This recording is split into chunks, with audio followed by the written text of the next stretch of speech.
Now we're looking at the Amtrak station. This is from just downstream of the tracks on Chapala Street.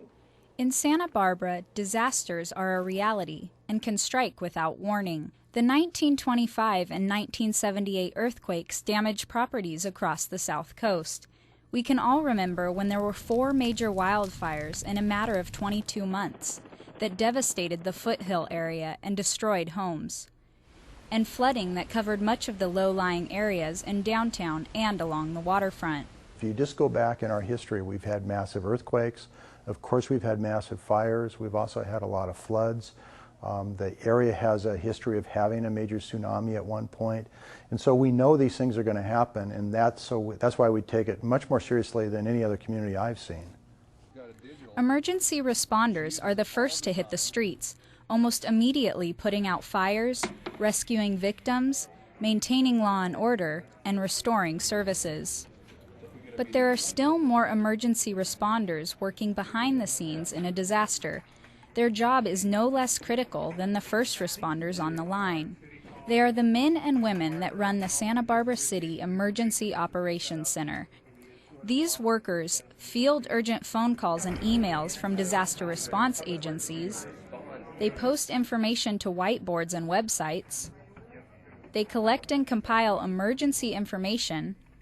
They communicate with the media to get urgent information out to the public. They make sure field workers get the right equipment and supplies to do their jobs. They find more staffing when local responders are exhausted. They document disaster costs for future reimbursement. And they track down relevant weather information and intelligence reports related to the disaster response. The EOC is a communication system designed to keep all the EOC section coordinators, the city leaders, and the other political decision makers informed of the overall status of the emergency. The EOC is the hub of disaster coordination. The EOC staff is made up of city employees who are normally not involved in emergency management. The city offers training programs for any staff member to learn about the function of the EOC. In a good EOC, you see a group of people that's planning for the next operational period. Okay, and so they're realizing that they can't do it all themselves, because that's the other part of the ownership thing, is you have to realize that you're going to have to let somebody else come in and sit in your seat and run things, and you have to have everything ready to go for them. EOC staff pulls situational information from the field or from the department operating centers, then updates status display boards and electronic communication systems in order to make the information readily available not only to city staff but to the public as well.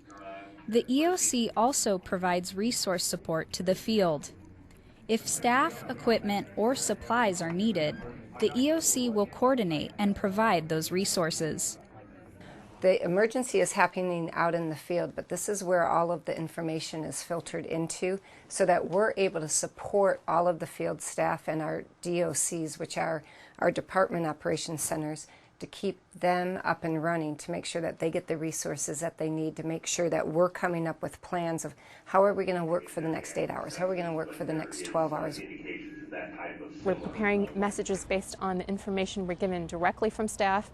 It also means that we're confirming information that we are seeing in the news media and where people are calling us and telling us that things are happening and they want to know whether it's correct. In major incidents, the City Emergency Response Organization also includes Department Operating Centers, or DOC. When resources are stretched thin, the Department Operating Center links the crews in the field to the EOC. As an example, in the Public Works DOC, they directly support crews for water, wastewater, engineering, and motor pool. The DOC is a critical link of information from the field crews to the EOC. I'm one of 3 managers of the logistics DOC, and our role is to make sure that the room is prepared, that people are notified, and that all the equipment is laid out so that everybody can be ready to respond to calls and take action. Logistics is also responsible for providing radios and making sure that everybody communicates. So we can either use our own staff We can get IS to come in and set up computers. We can get electronic maintenance to come in and set up radios. We also track, what more recently on this last event, we had to track our satellite phones and who has what. Emergency management staff alone cannot run this center. The Emergency Operations Center depends on trained city staff and workers from other areas of local government to supply the staff needed to carry out this level of work. Volunteering to work in the EOC is truly a community service. The staff in the Emergency Operations Center are also first responders, and they're here right away to set up and get ready to do whatever it is that needs to happen in the field or within the city itself and keeping the infrastructure going. Service in the EOC is a valuable skill-building experience. People that have a position in the EOC can find hidden talent in themselves, which allow them to be efficient and effective in disaster service coordination. It's exciting and it's a little crazy. It's a chaotic crazy. It's an organized chaotic craziness, I guess you could say. During the day, obviously during most emergencies, that's when it's more active. There's a lot of things going on. For me, I watch things, I try and get information, and I've got all these little hubs of activity that, and you kind of monitor the process. If you go to each one of the sections, you can see, yeah, they're really, really busy. Not only is it a satisfying feeling to know that you are helping others in the community, but there is also a certain excitement that goes along with working in the EOC. You know, you really get to know your fellow city employees and again, some people in the community that work with us. So it's a like hands-on, committed type of work.